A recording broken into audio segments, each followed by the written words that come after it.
Alicia, a 13-year-old teenager, arranged to meet up with a friend she had met online, but it was a trap. An in-person hello ended up in a desperate kidnapping. Alicia was chained by the neck until her rescue by the FBI. Although her days in captivity were brief, she suffered severe psychological trauma. This is the story of Alicia Kozakiewicz. Alicia Kozakiewicz was born on March 23, 1988, in Pittsburgh, Pennsylvania, United States. Her parents were Mary and Charles Kozakiewicz. Alicia spent her entire childhood in Pittsburgh. She lived in a house on top of a mountain with her close-knit family. Every Sunday, their extended family would gather at the house to spend some pleasant leisure time. Alicia used to go skating and to the mall with her friends. During their early teen years, they often went to internet cafes after school and logged into chat rooms. Everyone spent a lot of time online. In July 2000, at age 12, Alicia met a boy online. He claimed to be the same age as her and she believed him. Their conversations were juvenile and full of slang. They talked almost every day after school. He showered praise on her, said she was beautiful, special, that she deserved to be very happy and that she should have everything she wanted. He promised that he would make it happen.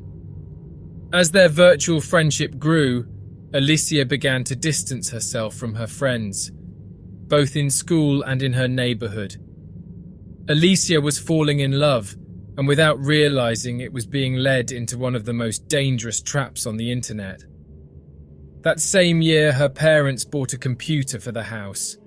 Now they could talk every day and at all hours. But you might ask, did her parents not supervise her online activities? At home, Alicia had limited hours and time for using the computer. Unfortunately, they talked during the night while her parents slept. Alicia thought about meeting the boy in person. She thought about how this meeting would be special for her. January 1st, 2002 was the day they arranged to meet. After the New Year family dinner, Alicia spoke with her parents saying she wasn't feeling well and was going to go to bed. However, instead of going to her bedroom, she headed towards the front door of the house. Alicia remembered later that she had walked quietly past the Christmas tree in order to avoid making any noise that would attract her parents' attention. She left the house. Deep down, she knew what she was doing was wrong, but her great mistake was not telling her parents about the date. She thought she was fine. She felt good about their date. She left the front door slightly open as she intended to return soon. She was just going to say hi to her friend, talk a little, then come back.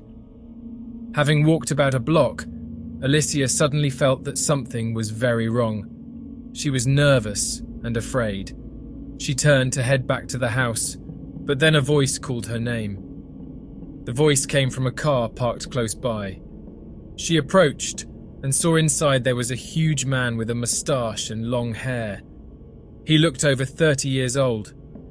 Alicia does not remember what happened next because suddenly she found herself inside the car traveling at high speed away from her town. The 13-year-old teenager realized she had been kidnapped. Looking out the car window, she saw road signs she was familiar with, but gradually the landscape changed and she no longer knew where she was. The farther the car got from her house, the less hope she had of being rescued. Alicia wouldn't stop crying, and the fear she felt at that moment was inexplicable. Meanwhile, her parents noticed her absence and looked for her everywhere in both the house and the local area. They could not find her anywhere. When they discovered that the door of the house was open, they became concerned and called the police.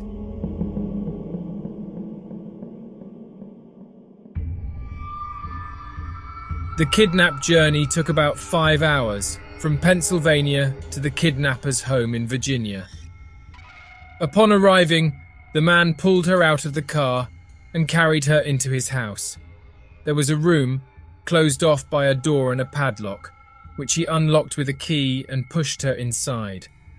It was a kind of human cage, with an old bed and various instruments of torture scattered about. The man put a padlock and chain around Alicia's neck. That night, the teenager suffered the most vicious physical and psychological abuse. I'm not just talking about sexual abuse. He pulled her hair until it came out at the roots. In the following days, her kidnapper oscillated between affection and anger. He took care of her, picked her up, sang to her, then threw her on the ground and kicked her. Alicia had no idea how long she would last there. Her parents were desperate. They had had no word from their daughter for almost 48 hours.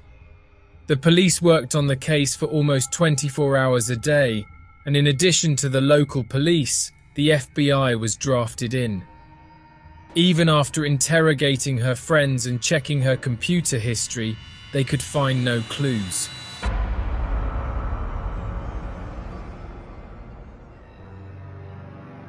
The kidnapper filmed the abusive acts he inflicted on the girl, then saved them onto floppy disks to share online. It was this carelessness that led to his arrest. An anonymous person contacted the police and sent images from the video clips recently published via a newly created email account. The FBI viewed the images and discussed them with Alicia's parents. On the morning of her 4th day of the abduction, Alicia received her first meal. The kidnapper brought her a sandwich and they ate breakfast together. He told her she was a very pretty girl and that he really liked her. He suggested that when he returned home from work later that day, they would take a walk. Alicia knew that when she left that room for a walk, she would never return. This was the day that she needed to escape before he returned. But she was chained by the neck and locked inside a padlocked cage. She didn't have much hope. She cried intensely until she fell asleep.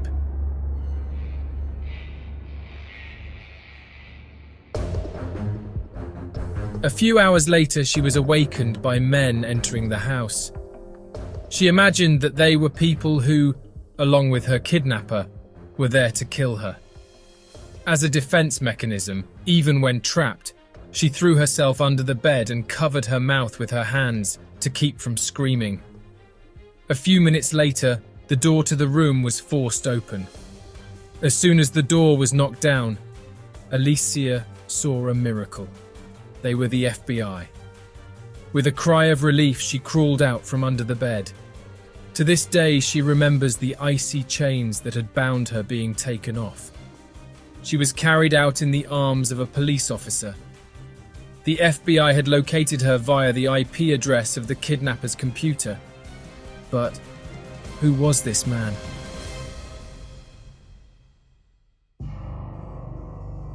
He was 38 years old, Scott Tyree, twice divorced, with a 12-year-old daughter whom he shared custody of and who had just stayed with him for the holiday season.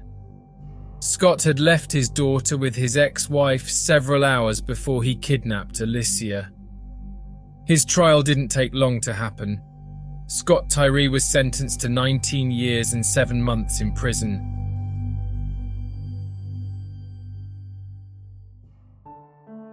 In interviews, Alicia says that she has horrible nightmares after everything that happened. She developed post-traumatic stress disorder and has significant memory loss. Many of the things that happened in her life before being kidnapped, she can no longer recall. It seems that for Alicia, the trauma has wiped away many of her memories. Unfortunately, a portion of the public blamed Alicia.